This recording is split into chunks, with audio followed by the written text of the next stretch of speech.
often has me losing my mind. I feel like I lose ground whenever I reach for the sky. These days, my first thoughts are to have second ones. A mind clouded with no silver linings in sight, but just chemtrails instead. Because too often I let my hair down by getting faded. And an attempt to escape from this glass ceiling that morphs into a glass bottle as I try to lift the lid on these demons. Praying these spirits don't come back to haunt me. But taking the edge off seems like the best solution these days.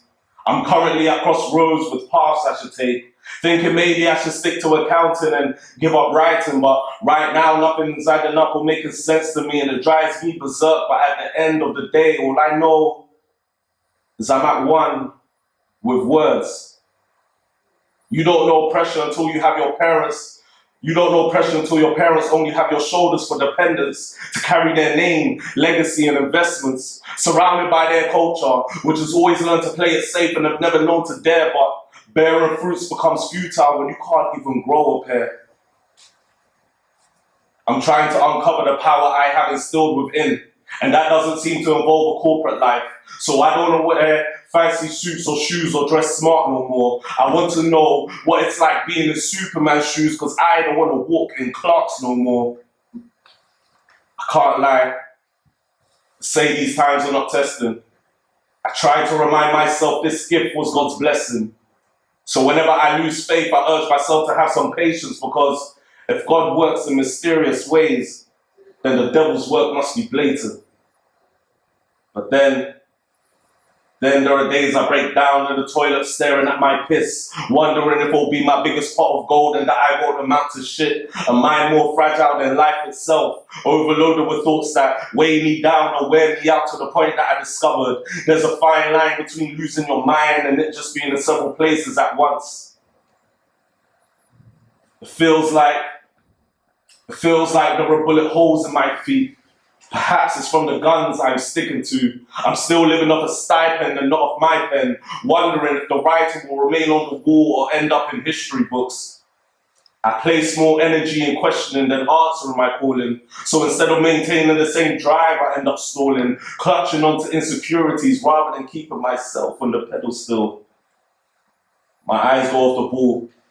The ink runs dry and the paper remains untouched. Feelings get pent up and not penned down, so my heart blackens like the sky in a total eclipse. The mirrors I face reflect shadows, my mind laden with fear, my body riddled with tension, and my tongue is a hidden landmine fraught with bonds for those who don't tread carefully. And the closest to me bear the brunt undeservedly like civilians, but why should they? Why should they when I'm at war with myself? But the darkest times come before you're about to shine. Every step starts to feel like a mountain climb, but if you don't reach that peak, will you ever rest? Knowing that you came second best in the greatest form of yourself. Look, stop warning yourself of all the time you may be wasting. I know time is valuable, but your worth is unmatchable.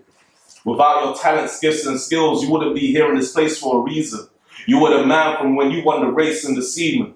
Sorry for the explicit nature, but some of you need a rude awakening from sleeping on the windows of opportunities you're not taking in, due to fear holding you, making you stiff. But life is about give and take, so give it a try and take a risk, because once you're trapped in regret, there's no escaping it.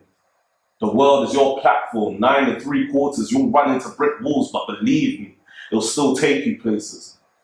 See, these days we roll up our jeans more than we roll up our sleeves, aka we show more signs of defeat than we bear arms in the fight for greatness. The white flags go up too soon when they should be red, from the blood, sweat and tears that we've shed. We expect the results to come thick and fast, forgetting that before the magic, there's a tricky path. Of course there'll be bumps and bruises, but if you give in at the end of the day, who really loses? So you have to affirm the pain to earn the game. See, when it's not easy as A, B, C, U, C, B, A, but that reverse psychology won't get you what you deserve, ironically. See, the fight begins and ends in the mind, body, and soul. That's a whole battle you got to control. Because if giving in is part of the man, then it'll be part of the plan. So don't plant seeds of doubt. Plant seeds that sprout, because there won't be any germination without determination. I know it's easier said than done, but the more it's said, the likelier it gets done. So start changing your language, because it has the power to be a blessing or a curse. You live by the sword, and you die by it. Essentially why sword has the same letters as words. So the more you preach it, the more you reach it. The more you strive, the more you rise. The more you grind, the more you shine. The more you persevere, the more of what you deserve gets near.